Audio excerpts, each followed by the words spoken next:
Página 159, tema 4.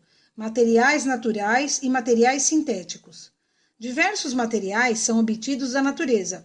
São chamados materiais naturais. São exemplos de materiais de origem natural a areia, o petróleo e a madeira. Os materiais naturais podem ser utilizados para produzir outros tipos de material. A areia, por exemplo, se misturada a determinados materiais e aquecida, dá origem ao vidro. Um novo material com características bastante diferentes das dos materiais que o originou. O vidro é, portanto, um exemplo de material sintético. Os materiais considerados sintéticos podem ser produzidos de um material de origem natural ou de outros materiais que já passaram por transformações. Observem a imagem, o artesanato é uma forma de produção que utiliza muitas vezes materiais de origem natural, como madeira, argila e ferro, para a confecção de diferentes peças. A produção de novos materiais. Muitos dos materiais sintéticos que conhecemos, como os medicamentos e os materiais plásticos, passaram por etapas de pesquisa e desenvolvimento antes de serem produzidos. Isso significa que foram definidas as suas características e suas propriedades, e a partir de que outros materiais poderiam ser produzidos, os novos materiais desenvolvidos passam, então, por diferentes testes antes de serem produzidos em grande quantidade e disponibilizados aos consumidores. Prestem atenção na explicação. O ambiente é fonte de diversos materiais que são utilizados pelo ser humano. Quando esses materiais são utilizados, tal como extraídos da natureza, são chamados de materiais naturais, não manufaturados. Exemplo, uma maçã colhida de uma árvore para o consumo na alimentação. Quando um material natural é modificado pelos seres humanos e só então é utilizado, ele é chamado de material natural manufaturado. Quando os materiais naturais são transformados quimicamente e geram outros materiais com propriedades diferentes das encontradas no ambiente natural, surgem os materiais sintéticos. Os medicamentos sintéticos são exemplos de materiais gerados por transformações químicas de um ou mais materiais naturais. Os plásticos, tão comuns em nosso dia a dia, também são materiais sintéticos e, atualmente, a maioria é feita a partir do petróleo. Entretanto, a sua origem se alterou com o passar do tempo. Os plásticos, tão comuns em nosso dia a dia, também são materiais sintéticos e, atualmente, a maioria é feita a partir do petróleo, como já dito anteriormente.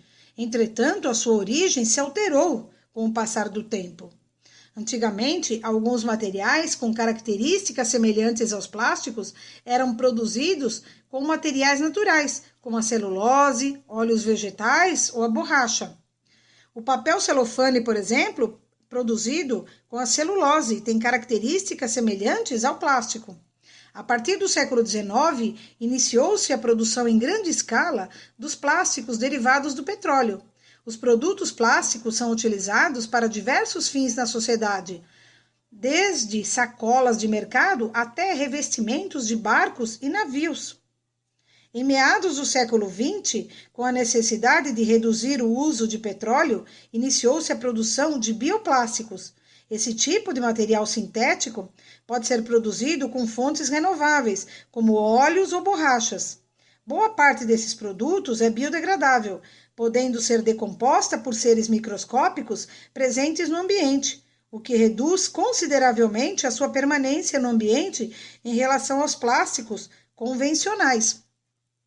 A avaliação das vantagens e das desvantagens do uso de materiais sintéticos ou de materiais naturais pode parecer simples, mas envolve diversos aspectos.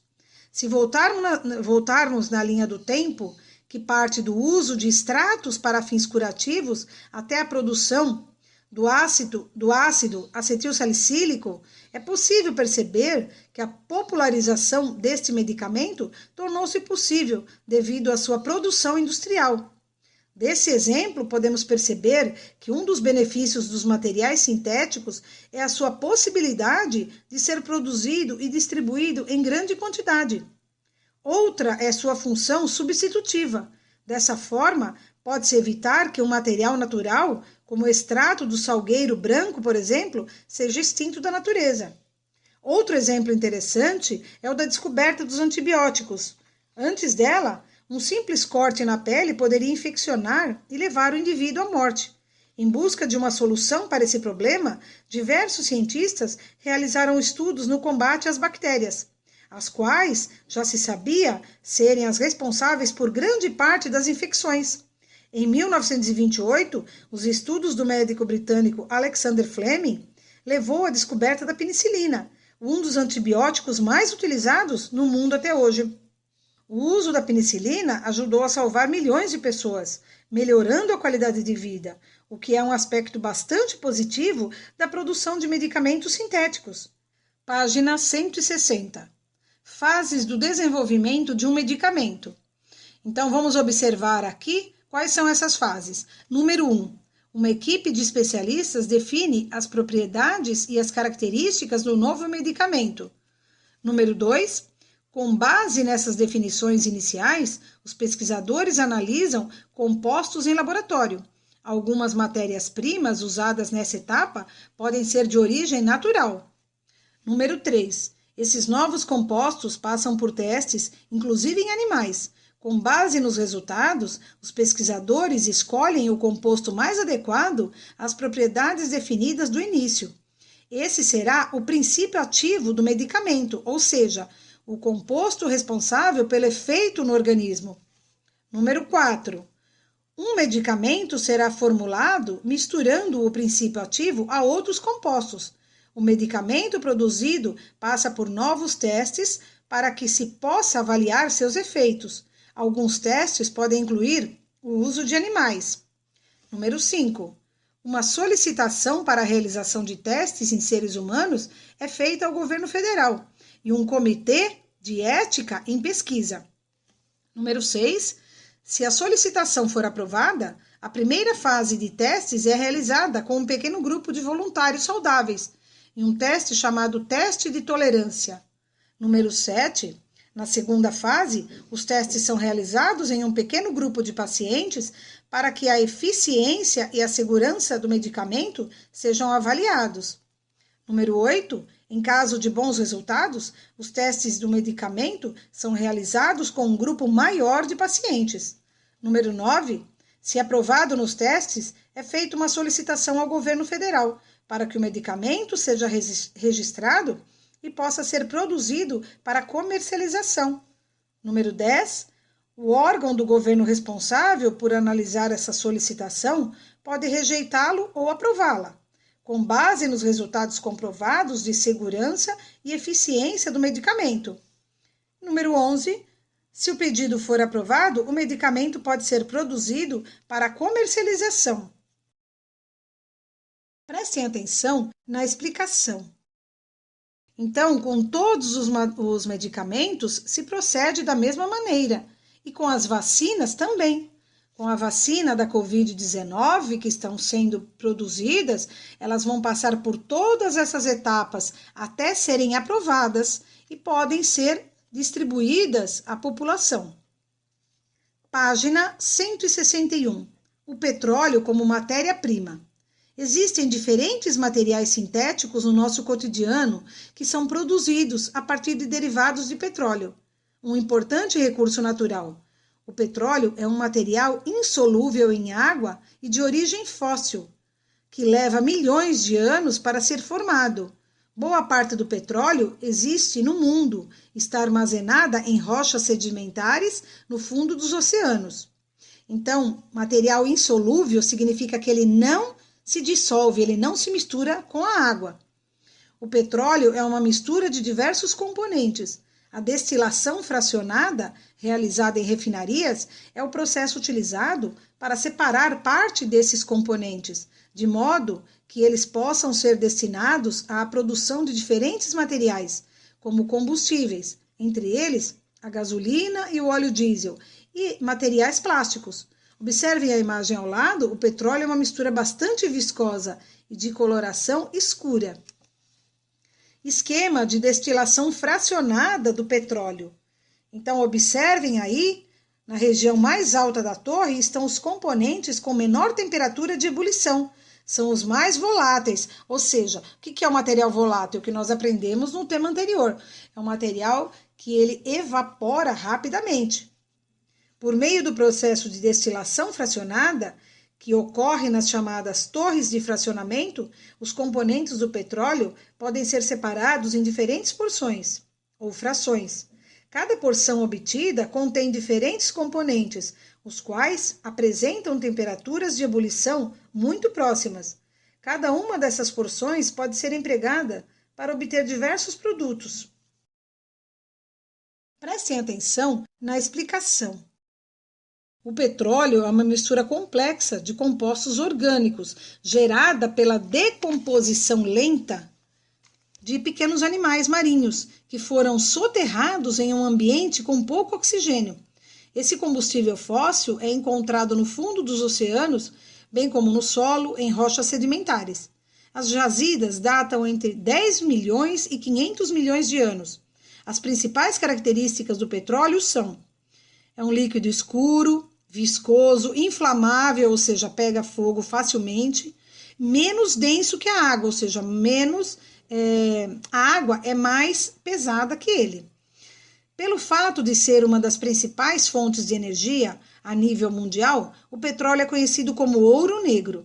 O petróleo é originado da sedimentação de matéria orgânica, animal e vegetal, que foi soterrada no mar há milhões de anos. Uma jazida de petróleo pode levar entre 10 e 400 milhões de anos para se formar. Os derivados do petróleo são obtidos no processo de refinamento. Página 162. Os materiais plásticos. Na separação dos componentes do petróleo, obtém-se a nafta, uma mistura de compostos que, entre outras aplicações, é destinada à produção de materiais plásticos, do grego plásticos, que significa próprio para ser moldado. Os materiais plásticos, que têm entre suas principais características a resistência e praticidade e durabilidade, estão cada vez mais presentes em nosso cotidiano, como nas embalagens de alimentos e de produtos de higiene. O conhecimento científico e tecnológico sobre as características e as propriedades dos plásticos levou ao desenvolvimento de materiais de grande importância para a sociedade. Entre eles estão as próteses auditivas e materiais hospitalares descartáveis, além de peças resistentes ao impacto, usadas em automóveis e eletrodomésticos. Observe a imagem ao lado, um tipo de prótese auditiva, que é produzida com materiais plásticos. Os plásticos biodegradáveis. Mas se por um lado o uso de materiais plásticos trouxe benefícios para a sociedade, por outro tem levado ao acúmulo de materiais que se degradam lentamente na natureza, permanecendo por décadas ou até mesmo séculos no ambiente. A durabilidade dos plásticos agrava o problema de descarte de lixo e causa diversos problemas ambientais.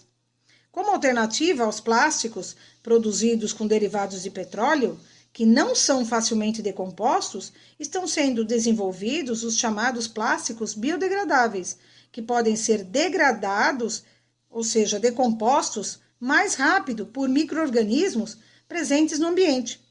Entre as matérias-primas utilizadas para a pesquisa e o desenvolvimento desses novos produtos estão a cana-de-açúcar, a beterraba e a mamona. Então, observem a imagem aí, o óleo obtido da semente de mamona vem sendo utilizado em pesquisas como matéria-prima para o desenvolvimento de plásticos biodegradáveis. Prestem atenção na explicação. Os materiais plásticos estão presentes em nosso cotidiano. Os materiais plásticos são recentes quando comparados a outros materiais, como, por exemplo, a cerâmica, o vidro e os metais. As descobertas de materiais plásticos aconteceram no século XX, no período mais ou menos ali da Segunda Guerra Mundial. A cada ano surgem novas tecnologias envolvendo o uso de materiais plásticos. os plásticos biodegradáveis. As sacolas de compras, sacos de lixo, garrafas, copo, etc., são considerados poluidores e contaminadores de rios, lagos, oceanos e praias. A solução está na fabricação desses materiais com plástico biodegradável. Mas o que vem a ser um plástico biodegradável? Então, são bioplásticos, são resinas biodegradáveis que, em seus componentes, são derivados de matérias-primas de fontes renováveis. Em geral, são derivados de produtos vegetais e animais. Por exemplo, a celulose, o amido, a chitina, que existem em grande abundância na natureza. Os plásticos biodegradáveis se decompõem pela atividade de micro-organismos ao entrar em contato com o solo, umidade, ar, luz solar, ao contrário de outros plásticos que levam muito tempo para se decompor. Então, os biodegradáveis, eles são a solução, porque quanto mais a população aumenta, mais lixo se produz. Então, consequentemente, a quantidade de plásticos na natureza é muito grande. Então, se utilizarmos os plásticos biodegradáveis, eles levarão bem menos tempo para se decomporem no ambiente.